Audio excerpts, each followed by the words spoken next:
Yeah. So we're there. He points straight at him. So remember now, yeah, we got 4 big guys. Remember, I've never met the guy. So I'm now in his face, my eyes, my face, doesn't matter. I'm like, you can see me. I'm like that, yeah, I'm ready. Listen, you can feel the rain. So crash out as your father, yeah. I go up to these guys, and I'm like that. Which one's Mr. Blackford? He see my face. He could see the anger. He could see the face. He could see my. He knew. He goes, what's all this about? Now, one thing I forgot to tell you, and I'll tell you now. Darren told me in the phone call. Darren told me, he said, you know what? He said, you're the devil. He said, you're the devil. He told me I'm the devil, but he told me it didn't matter because he can't die. That's what he told me. You're the devil, but I can't die. I'm not scared of you because I can't die. Now, crash house your father. Yeah, crash. When a man tells you, yeah, let's just get this straight, yeah. When a man tells you, yeah, he can't die, yeah, then you know that man is an absolute melt. Because I don't swear on this program, because there could be young people. You never know. We all have ID issues. So crash out your father, yeah. I pull out the gun. Yeah. Beautiful. I think it was a Luger or Luger at the time. And I pistol whip him over the head. Yeah. Joey Barnett was there. Get him to the floor. I've got the gun pointing his head. I'm pistol whipping this guy, and I'm saying to him, "Can't die. Can't die. Mate, if I want you dead, you're dead. Yeah, I can't die. Everyone can die. That's what keeps people like me alive, because we know we can die. We know we can bleed. We know we can get hurt. We know that no matter what you do to someone else, they could come back and do it to you. That's what keeps us alive. Yeah, that's what keeps it real. Yeah. Are you prepared to go and do something to someone and you know they could do it back to you? Huh? That's fucking balls. That's what we call fucking balls. I thought you weren't going to swear right there. Crash. Crash, crash, crash. As your father. If not, your mother. So boss, yeah, I'm bang now. I'm on this guy. Boss. Can't die. If I want you dead, you're dead, you fucking absolute loon. Are you fucking mad? Fucking get me out of here. Oh, fuck, I was fuming. I mean, fuming. Now, one's now under the pool table, shook like that. One's in the corner over there. Another one in the corner. Fucking hell. So anyway, now, we're hitting this guy, and one of them other security, my mate, I forgot his name, black guy, who, remember, he jumped in to try and get me off of Darren to save him. We got the 6 knives out, and we started stabbing him up his arse, up his legs, his back, mate. And he's staggered down now, past Zans, into the high street, and I'm still now smashing the fuck. I'm fuming. Listen, I am fuming. Fuming. Yeah? You know what I mean? You bring me out of my bed for this. You get me? Yeah? I wanted to take my mum, and then you mentioned, oh, you're bringing me to this. Fuming. Yeah? So, crash.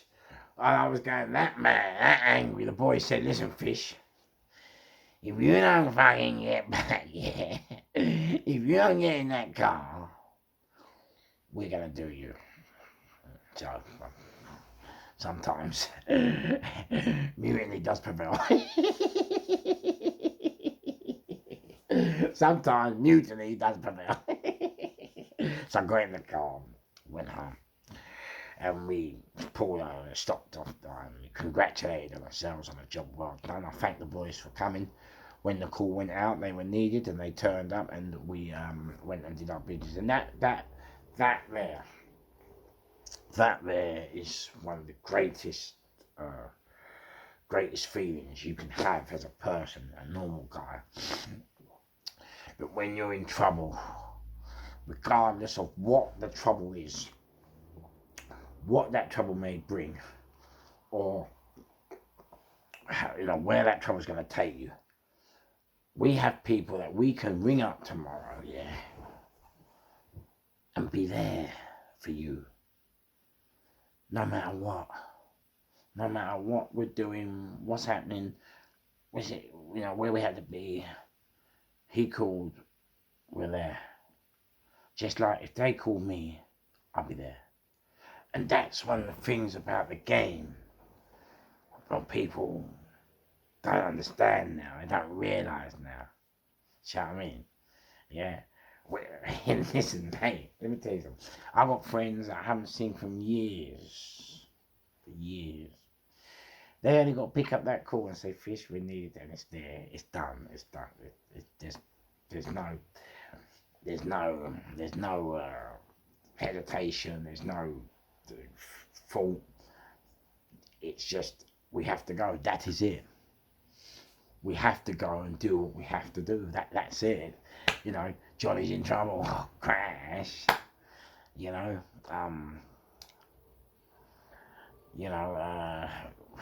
to go, and it's quite makes me mad. It really saddens me.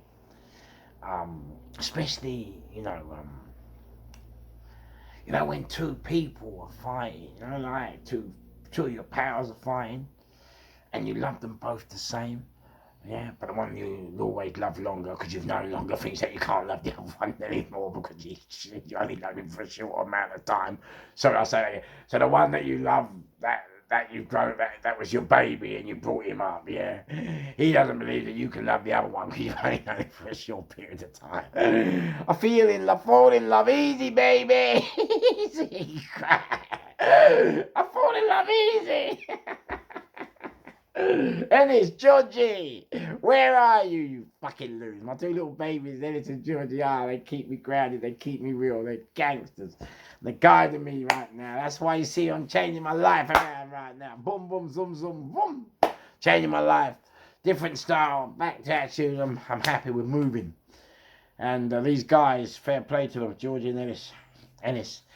Two wicked guys, my babies, they're inner circles, they just keep me grounded. Intelligent, handsome, I couldn't ask for more. Anyway, crash, So now, after we congratulated everything, I got on. Now, you have to remember, when you do the content, logistics and everything, you've got to remember the ways to do things. And this is why, the little girl that got shot in Liverpool, and all these guys getting stabbed, and look, getting stabbed and killed, and listen, stop. There are ways to do things. It's not all about being loud and proud. You know what I'm saying? Sometimes you have to be shy and fly. You get me? Yeah. I don't mind being shy and fly. But it's cool. And so crash. I knew the moment he said he couldn't die. I knew the moment he wanted to say. I knew that this was it. This was the final chapter. This was the one. It either stop, it's either here, all or nothing. Yeah? Crash as your farmer. Yeah. It's all or nothing. That is the game. Yeah? And it's understanding what goes with the actions you're going to take.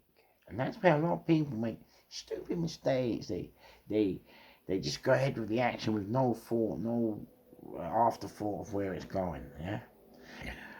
For us and for us, but for me, it was always about the afterthought and understand.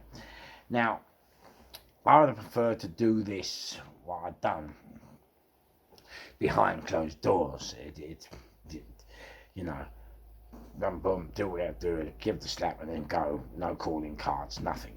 That's the way I would have preferred to have done the slap up there. I'm out now. I don't shout no more. I'm talking. I'm still in the middle of doing things, but I'm behind closed doors there, and this is what I'm saying to you. You have to realize once you take it out from behind the closed doors, and then you put it in the public domain, crash out your father. Yeah, you have to realize once it's in that domain, yeah, everyone's going to get hold of it. That news is going to fly all over. Yeah, the story could change 1,000 times, just like Joey Barnett changed it, but then that was only because he was young, and that's only because it was a long time ago, and you have to remember it. But mate, and you also have to remember that when you do something like this in public with guns, you've got to remember the other people are they're gonna find out about it, and they're gonna hear about it. And this is what I was trying to explain about the police. Like if you go around waving guns too much and put in the public's life in fear and life and safety in fear, the other people, yeah, the other people with the X-Fire and the blue light and fat jacks in the back and 4 bits of metal in the front, yeah, they're gonna come and take you out. That's the game, and there's always public outcry when these shootings take place. But hey, that's I'm sorry to have to tell you, that's just the way they play the game. And it's a crash. I knew we'd done it in the public arena. I understood that they were going to come. So I'm sitting at home now, bags packed, and I'm waiting for the red dots to come through the window because they have to come. The red dots have to come. Okay. I never, I didn't want this with Darren. He brought it to me and I had to bring it back. And so now I've got to sit here okay. And this is what I'm saying to people. Like, have you got someone that loyal? Have you got someone that cares that much who is prepared to go to prison for you for a long, long time? That's the difference. Yeah? That's the difference between a lot of people. A lot of people talk a good story. Oh, yeah. Great story. A lot of people talk it, but it's not just about the story. What actually motivates them? What actually pushes them? What's their mindset? Yeah, what's it all about? You understand? And it's a crash. I know it's baby Gavin. Yeah, I'll die for that baby. Baby, my boy, I don't care. We die. I die. Yeah, like a mum dies for her babies. That's why I call all my boys my babies.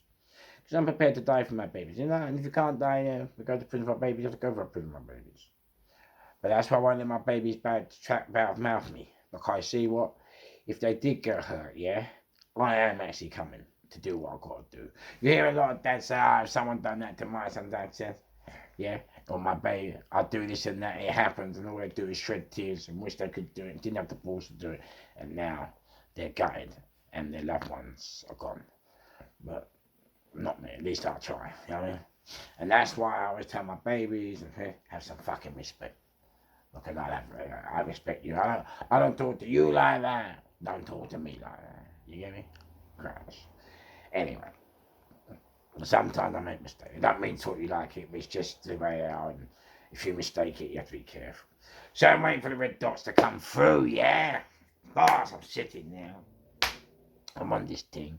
And I'm like, you know what, crash? Let's okay, let's go. They're coming. Let's go. Let's just get out of here alive, innit? But it's a day one. I'm still waiting. I'm waiting for Gavin. I'm just sitting there, doors shut, windows, curtains drawn, just sitting there. And the next day again, it's gone by. I'm like, fucking hell, man, they're not coming.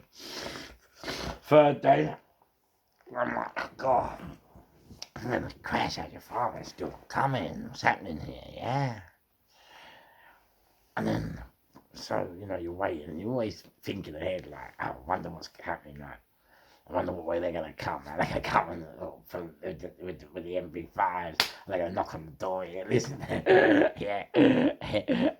Is it going to be, hey, you are surrounded? You're surrounded, gangster. When you're surrounded, it's on.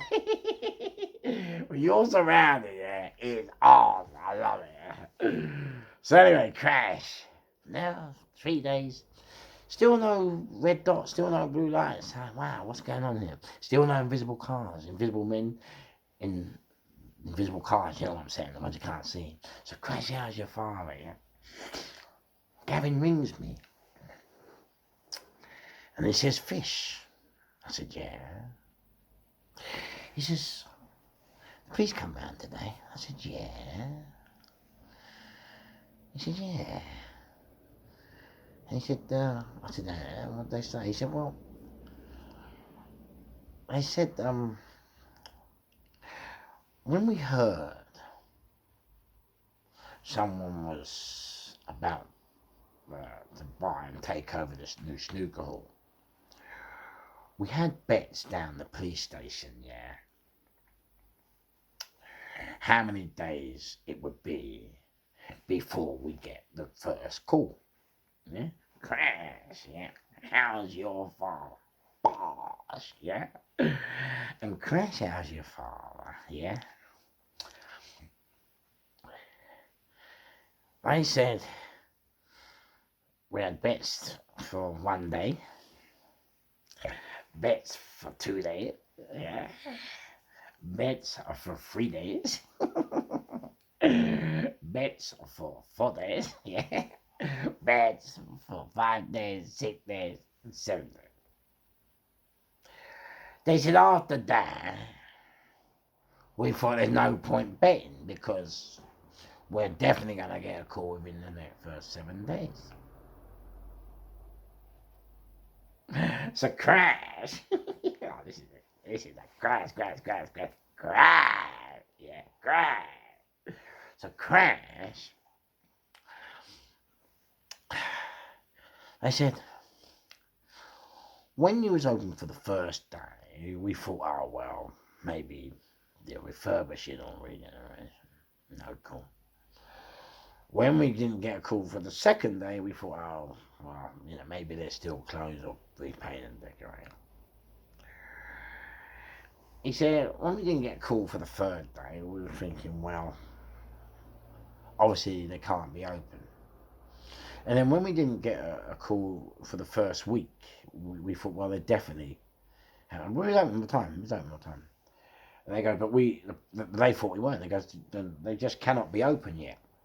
And so we were thinking about hedging the bets again, but we couldn't bother. And then they said, then all of a sudden, after 2-3 weeks, we didn't get a call, and we thought it was a bit strange. And then all of a sudden, we ran along yesterday, and we heard there'd been a bit of a situation. A situation crash. A situation, crash.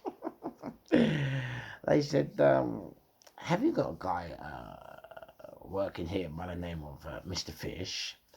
And Gavin said, oh, no. He's here, but he pops in from time to time. They said, oh, well, could you give him pass on a piece of information to Mr. Fish? He said, yeah, no problem. He said, well, can you please tell Mr. Fish, we do understand what has gone on and why he did what he had to do, but can you ask him if he could be a bit more diplomatic next time? Crash! How was your father? Diplomatic, VIP! VIP, diplomatic!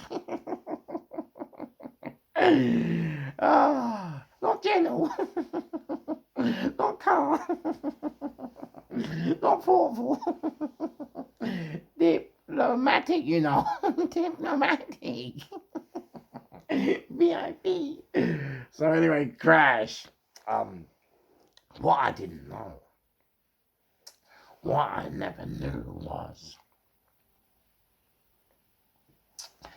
I didn't know that these guys, Mr. Blackfoot and his pals, had been going around everywhere extortioning all the shops for protection.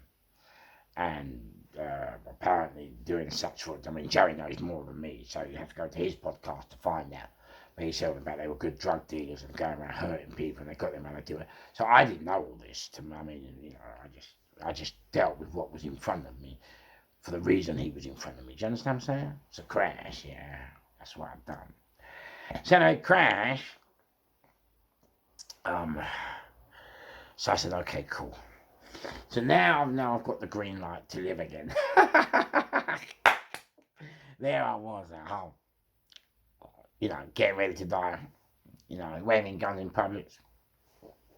You go to prison. If they get caught, that's it. It's bird. It's done. And all of a sudden, they give me a squeeze because I didn't realise I took care of a problem that they couldn't take care of either. So it's quite mad. So now I've got the green light. It's been a week. I'm one of these guys, yeah. See me, I'm one of these guys. See. I'm a fair guy. I don't listen. Yeah, let's do what we gotta do. Let's try and break the peace. Let's just go ahead. So you know, I don't want to hurt no one. I don't listen. We don't want to go to war that way. We don't want to do it. But you know what? We got to do it. We do it. But listen, please believe me. It ain't because we want to do it. You understand what I'm saying? It ain't. It's just we have to do it. So crash now. I've got chains, suited and booted, you know, crash, yeah. Put on the old top hat, you know what I'm saying, boss. Got the coat on, the cravat, boom, yeah, the big fat cigar. Crash, cigar, you know, the big one. And I've gone down, to in Broadway, which is where Mr. Blackford and his so-called associates gathered, you know. And I'm walking through, and I've seen him standing by the pub. I was looking for his cousin actually, and I see him. I kind of didn't really recognise him. But he said, "You don't know who I am, do you?" I went, "Oh, Mr. Black." I was like, "Oh yeah, I do, yeah." And he went, well, what was all that about? So I said, you know, let's go in the pub and sit down. So I'm on his manor. He's got all his boys round him. I'm on my own. Do you know what I'm saying? I'm saying, all right, look, I'm going to do this thing. You're going to hurt me back, boys. Here's your chance. You know what I mean? If we're on war, let's see what we got to do. You know what I'm saying? So crash out as your father.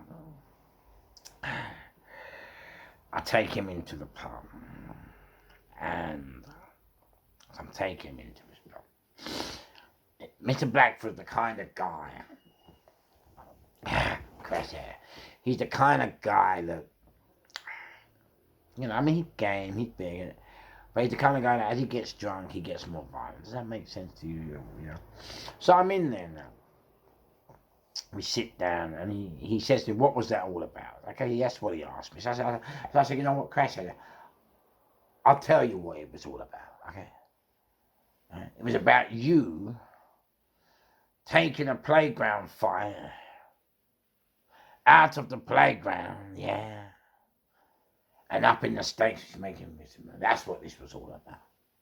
Okay? It was about you hiding behind mental health, yeah, and troubling people, and trying to hurt people, and bully people, yeah, and laughing, yeah,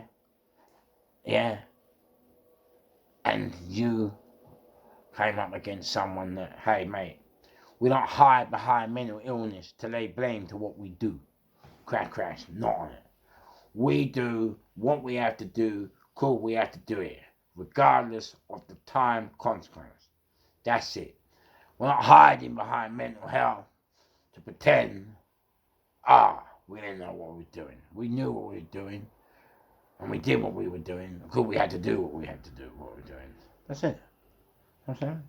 We're not here to say, mental health. I stabbed him because I was suffering from mental health.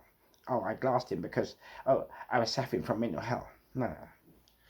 And it's bad when they do that. It's bad because, you know what? It makes the real people that are suffering from mental health, that really do need help, it makes them look bad.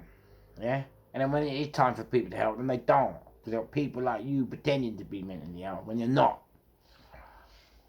Anyway, Crash has your father now. So he's dead. He's looking, they were talking. And he says, you know what, yeah, my boys said, I gotta shoot someone, you know. I said, you know what, Darren?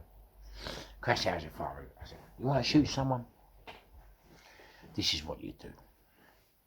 Get cotton wool, stick it up your nose and stick it in your ear and in your eyes so that when the gunpowder all goes off, it goes all over your face, all in your ears, you can at least stop it from going down there and wash the rest off.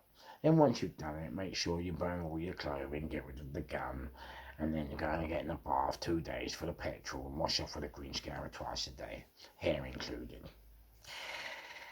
I said, is that it now? And he looks at me. Is this going for real? I'm telling you, my people said I've got to shoot someone, and this guy's telling me how to shoot him.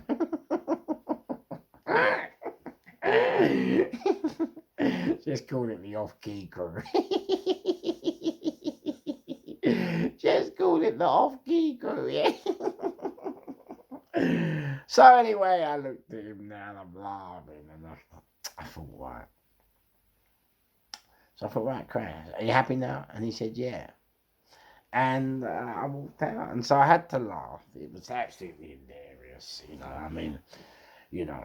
And then I'm going down the road, and I met his cousin, Winston. And Winston says, fish. I said, yeah, Winston was a crackhead, but he's blind.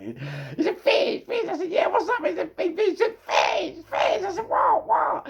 He said, blood clot. I know you were like, where's the white dog?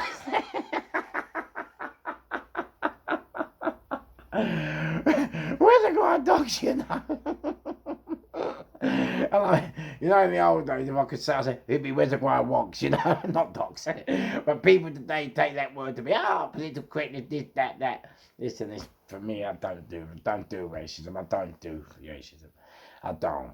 I get on with it. I don't see words. That's all kid business, you know what I'm saying? I do reality. Let's do what we have to do. It's funny. Yeah, reservoir wogs. You know. I love it. I know. He goes, fish. It was like, where's the white dogs? And I just laughed and walked off. And so it was really great today to hear Joey Barnett. You know, I've done a podcast on that story, and it just goes to show you that everything I tell you, that's real. It's real. Crash out your farm, and I've got to tell you the ending, haven't I? But in order to tell the ending, I have to go back to the beginning. In actual fact, in order to tell you the ending, I have to go back before we took over Zans. In that man, I'm going to tell you a story that is such a story, yeah. You will not believe it's a story. And some of you might have heard it on other podcasts of mine, but the only reason I have to bring this story up to you today, like these next ever, is because Joey Barnett, okay, and bring this story to light, but he got it wrong, and so I have to put the story right. And so, you know, that's what we're doing now. So there's going to be this is now part 2. We're going to have part 3, 4, 5, because it's a great story. And it's good for me to come back now. I'll be here on a daily basis. Antonio from Giorgio Armani in West Cyprus. You know, I love you, respect that. Ennis, Georgie, my 2 babies, special babies, part of the inner circle. Couldn't change them for the world. Gangsters.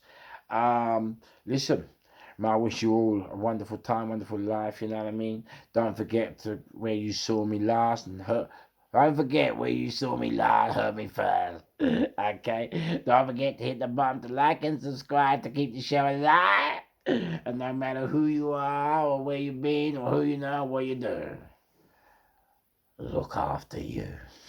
Number one, crash.